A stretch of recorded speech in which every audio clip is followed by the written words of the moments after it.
कमरे में धीमी रोशनी देख इंदु ने सोचा शायद विनय सो रहे हैं। वह दूध का ग्लास लिए कमरे में आई तो देखा विनय आराम कुर्सी पर आंखें मूंदे बैठे हुए हैं। उन्हें माथे पर लगातार हथेली मलते देख इंदु ने प्यार से पूछा, सिर में दर्द है क्या? लो दूध पी लो और लेट जाओ, मैं बाम मल देती हूँ। और इसी के साथ इंदु ने दूध का ग्लास आगे बढ़ाया। मेज पर रख दो, थोड़ी देर बाद पी लूंगा। आंखें खोलते हुए विनय ने कहा, पुरु क्या कर रही है? सो गई क्या? नहीं, लेटी है। नींद तो जैसे उसकी आंखों से उड़ ही गई है। पुरु के बारे में बात करते ही इंदु का स्वर भर्रा जाता था। क्या सोचा था और क्या हो गया? सच ही है, आदमी के चेहरे पर कुछ नहीं लिखा होता। अब दीनानाथ जी और सुभद्रा को देखकर क्या कोई अंदाजा लगा सकता है कि अंदर से कितने विद्रूप हैं ये लोग, कितने क्रूर असुर। कुदरत ने दोनों बेटे ही दिए हैं ना। एक बेटी होती तो जानते कि बेटी का दर्द क्या होता है। इन्हें हमारी फूल सी बेटी नहीं, बस पैसा नजर आ रहा था और वही चाहिए था। इंदु सिसक पड़ी। अब बस करो इंदु, क्यों बार बार एक ही बात लेकर बैठ जाती हो? विनय ने चुप कराते हुए कहा, तुम कहते हो बस करो, मैं तो सहन कर लूंगी, पर जानती हूँ कि तुम्हारे जी में जो आग लगी है वह अब कभी ठंडी नहीं पड़ेगी। बचपन से पुरु का पक्ष लेकर बोलते रहे हो। पुरु में तो जैसे तुम्हारे प्राण बसे हैं, क्या मैं यह नहीं जानती हूँ? जब से पुरु ससुराल से इस तरह लौटी है, तुम्हारे दिल पर क्या बीत रही है, अच्छी तरह समझ रही हूँ मैं। अपने दुखों को अंदर ही अंदर समेट लेने की तुम्हारी पुरानी आदत है। इंदु लगातार बोले जा रही थी, पर विनय आराम कुर्सी पर अधलेटे, शून्य में टकटकी बांधे सोच में डूबे हुए थे। फिर अचानक बोल पड़े, इंदु सुबह जल्दी उठ जाना, और हाँ, पुरु को भी जल्दी नहा धोकर तैयार होने के लिए कह देना। पुलिस स्टेशन चलना है, कुछ आवश्यक कार्रवाई बाकी है। उन लोगों की जमानत तो नहीं हो गई? 4 दिन लॉकअप में बंद रहकर होश ठिकाने आ गए होंगे दीनानाथ जी और सुभद्रा के। और अरविंद, उसे तो कड़ी सजा मिलनी चाहिए। पराई बेटी पर अत्याचार करते इन लोगों को शर्म नहीं आई। पर विनय, इन लोगों को यूं ही नहीं छोड़ना है, कड़ी से कड़ी सजा दिलवाना, ताकि फिर किसी लड़की को ये लोग दहेज के लिए सताने की हिम्मत न कर सकें। बोलते बोलते इंदु की सांसों की गति तेज हो गई और वह लगभग हाँफने सी लगी।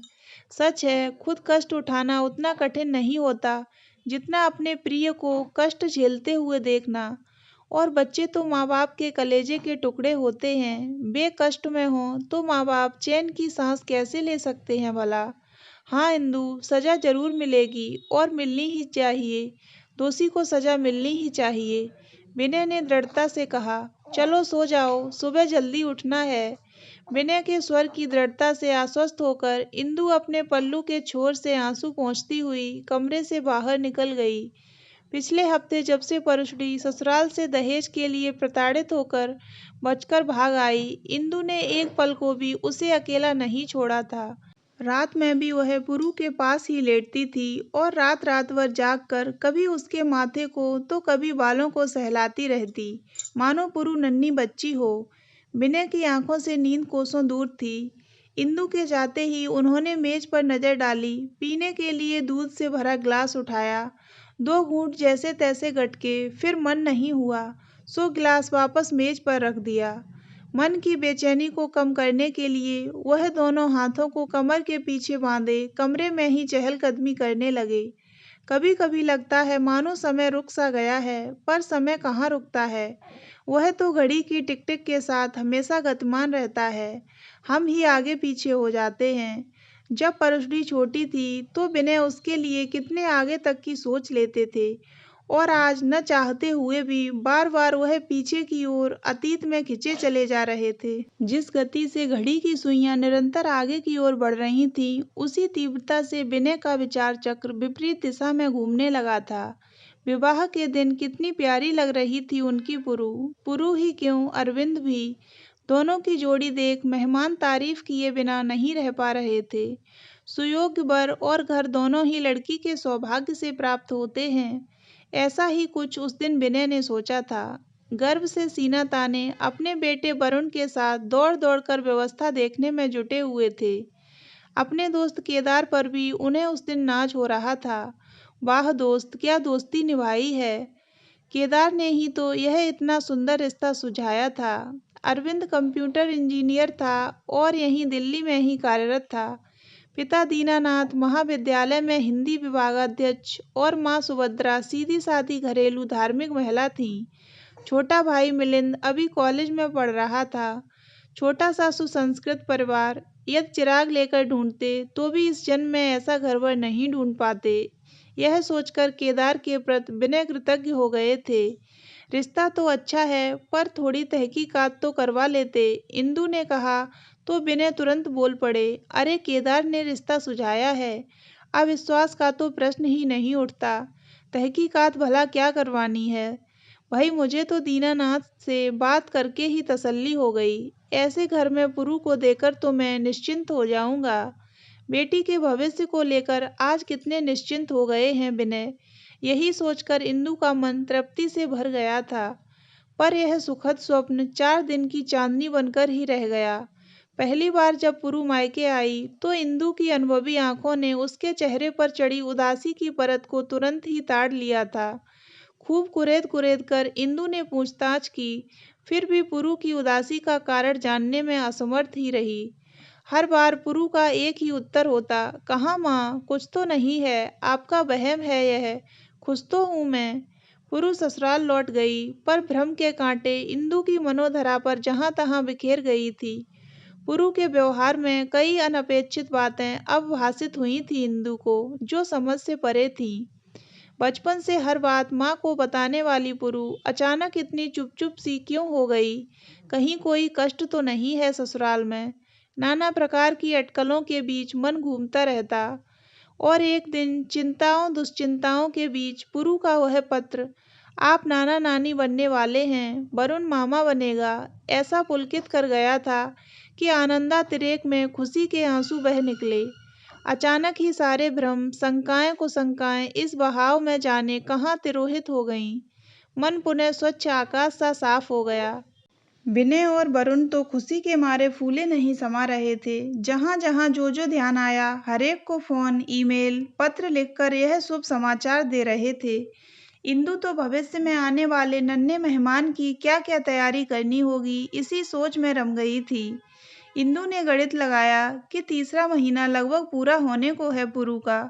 बस केवल 6 माह की ही तो प्रतीक्षा है। पर ये 6 माह भी इंदु को 6 युग की तरह लंबे लग रहे थे। फिर भी समय निर्बाध गति से सरकता जा रहा था। सुख भरे दिन यों भी समय की लंबाई का एहसास नहीं कराते। 2 माह ही तो हुए थे इन सुखों की सौगात भरे एहसासों को चुन चुनकर समेटते हुए कि अचानक एक दिन सूटकेस लेकर दरवाजे पर पुरु को खड़ी पाया तो सबके सब खुशी से झूम उठे थे। अरे बेटी, अचानक कैसे आना हुआ, फोन भी नहीं किया। खुशी से पुरु को गले लगाते हुए इंदु ने पूछा, अरविंद कहाँ है। अरविंद को साथ न देखकर पुरु के पीछे आजू बाजू उत्सुकतावश इंदु झांकने लगी। मैं अकेली आई हूँ माँ, हमेशा हमेशा के लिए वह घर छोड़कर। पुरु इंदु से लिपट कर बिलख पड़ी और क्षण भर में ही वे सारे सपने जो विनय, वरुण और इंदु ने बड़े जतन से बुने थे, जलकर भस्म हो गए। पुरु की बातों ने सबको स्तब्ध कर दिया था। विनय का तो इस बात पर रत्ती भर भी विश्वास नहीं जम रहा था कि सुभद्रा जैसी सीधी सादी महिला ने उनकी पुरु को दहेज के लिए प्रताड़ित किया होगा। और दीनानाथ जी पर तो उन्हें स्वयं से अधिक विश्वास था। एक बार वह स्वयं पुरु के साथ डांट फटकार कर सकते थे, परंतु दीनानाथ जी तो वात्सल्य की साक्षात मूर्ति थे। रहने दीजिए अपने तर्क, ये सब दुनिया को दिखाने के लिए पहने हुए मुखौटे हैं। ये तो अच्छा हुआ कि पुरु उनके चंगुल से बचकर निकल आई, वरना कल को न जाने क्या सलूक करते वे लोग। इंदु क्रोधावेश से तप्त हो रही थी। पर इंदु, यदि पुरु जो कह रही है वह सच भी हो तो क्या अरविंद ने उन्हें रोका नहीं होगा। अरविंद पर तो तुम्हें भरोसा है ना, हमारे बेटे जैसा है वह। मुझे एक बार फोन करके बात कर लेने दो उन लोगों से। वैसे भी पुरु के अचानक बिना बताए आ जाने से परेशान होंगे वे लोग। विनय अब भी वस्तु स्थिति पर भरोसा नहीं कर पा रहे थे। पापा आप भी ना, वरुण झल्ला पड़ा, अब भी उन्हीं लोगों की भलाई के बारे में सोच रहे हैं आप। वे परेशान हो रहे होंगे तो होने दीजिए, परेशान वे पुरु दीदी के लिए नहीं बल्कि अपनी इज्जत के लिए हो रहे होंगे, जो अब हमारे हाथ में है।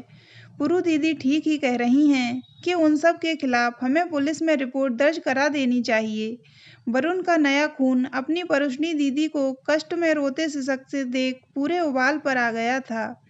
विनय ने विरोध करते हुए कहा, चलो मान लेते हैं कि उन लोगों ने पुरु के साथ ज्यादती की है, पर उनसे मिले बिना, पूरी बात जाने बिना सीधे पुलिस कार्रवाई करना मुझे तो कुछ ठीक नहीं लगता। विनय कुछ सोचते हुए फिर बोले, वरुण एक काम करो, केदार को फोन मिलाओ, पहले उससे बात कर लूं, फिर दीनानाथ जी से मैं खुद जाकर मिल लूंगा। चिंताग्रस्त होने के बावजूद विनय अपने विवेक और विचारशीलता का धैर्यपूर्वक उपयोग करना अच्छी तरह जानते थे। हालांकि बेटी के कष्ट ने उन्हें अंदर तक हिलाकर रख दिया था, फिर भी उन्हें यह एहसास था कि बेटी अब केवल उनकी ही नहीं, दीनानाथ जी के घर की भी इज्जत है, और फिर इस वक्त वह गर्भवती भी है। सारी स्थितियां रिश्तों के नाजुक धागों से गुथी हुई थीं। विनय नहीं चाहते थे कि किसी भी झटके से एक भी धागा खिंचकर टूट जाए। देखो इंदु, पुरु तो अभी नादान है, भावावेश में यह जो कदम उठा बैठी है, उसका नतीजा कभी सोचा है इसने?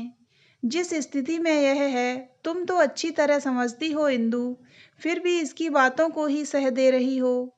अरे इतने करीबी रिश्ते क्या इतने कमजोर होते हैं, जो जरा सी विषमता से टूट जाएं? पुरु के साथ उस नन्ही जान के भविष्य के बारे में भी हमें सोचना होगा, जो इस वक्त उसके गर्भ में पल रही है। विनय धैर्य से स्थिति संभालने का पुरजोर प्रयास कर रहे थे, पर बेटी के दुख से विचलित इंदु लगातार विनय पर जोर डाल रही थी कि अब दोबारा उस नरक में पुरु को नहीं भेजना है। पानी सिर से गुजरने तक इंतजार करना तो मूर्खता होगी। उन लोगों ने लगातार पुरु पर दबाव डाला है कि मायके से 4-5 लाख की व्यवस्था कर दे। बहाना यह है कि अरविंद को खुद का बिजनेस शुरू करना है। वह तो पुरु थी जो अड़ी रही कि मैं अपने माँ बाप को क्यों परेशानी में डालूं, और नतीजा देखा, जान से मारने की धमकी दे डाली सुभद्रा